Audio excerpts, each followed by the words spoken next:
So, have you ever watched a top-tier athlete and just wondered, what makes them so great? It's not always about being the strongest person on the field, or even the fastest.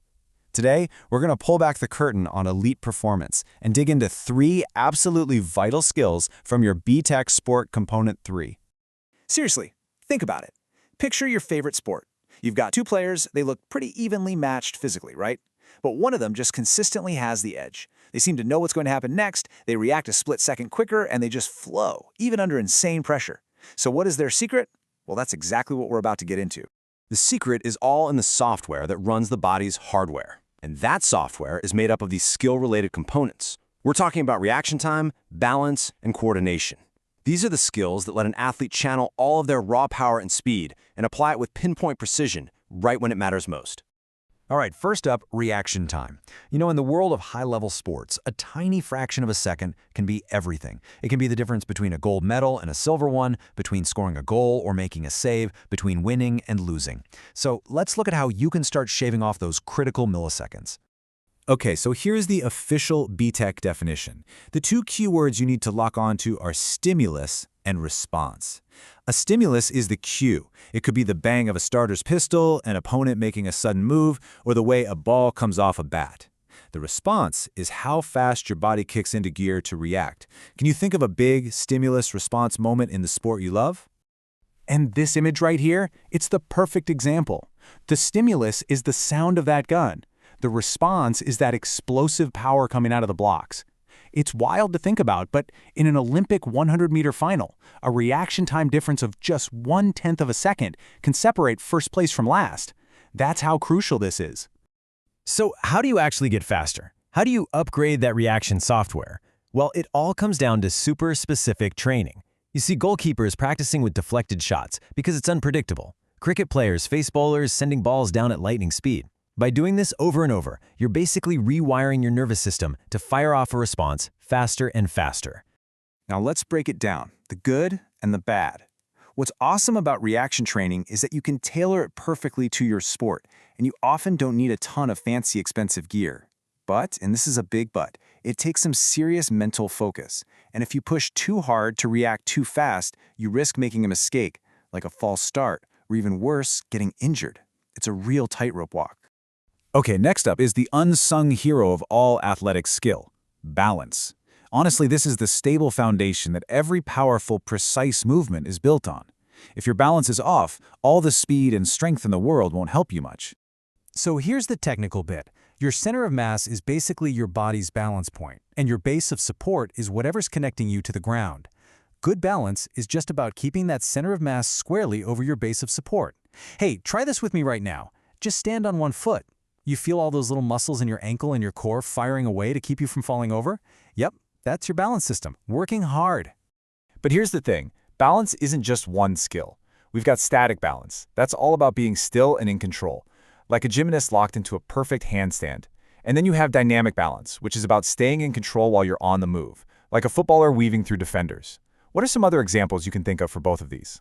And this slide just brings that difference to life, doesn't it?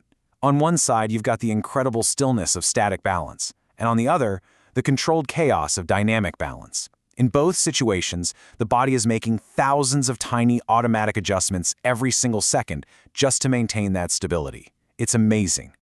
So, you want to get better balance? The secret is to constantly challenge your stability. Things like wobble boards, one-legged exercises, even yoga poses are all fantastic for this. And a strong core is completely non-negotiable. Here's a quick challenge for you. Try standing on one foot again, but this time, close your eyes. See? Way harder than it looks. One of the best things about balance training is that you can do a lot of it pretty much anywhere with zero equipment. But as you start getting into more advanced stuff, you might need special gear, like a wall board, and maybe even a spotter to keep you safe. The golden rule is always safety first. Don't push your limits too quickly. And that brings us to our final skill, coordination. Look, if balance is the foundation of the house, coordination is the master electrician who wires everything up so it all works together smoothly, efficiently, and with perfect timing. Yeah, coordination is basically the art of getting different parts of your body to work together as a perfect team. Just think about a tennis serve. Your legs are driving power up from the ground, your core is twisting to add more power, your arm is swinging through, and your eyes are tracking the ball the whole time. When every single one of those things is in perfect sync, that's great coordination. And here's a sport you might not immediately think of: curling. It's such a beautiful example of coordination.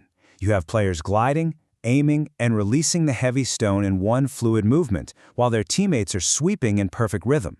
It's almost like a ballet on ice. You train coordination through lots of repetition and by slowly making things more complex. Hitting volleys in tennis or doing catching drills are classic examples. But these cone drills are really interesting because they add a brain challenge.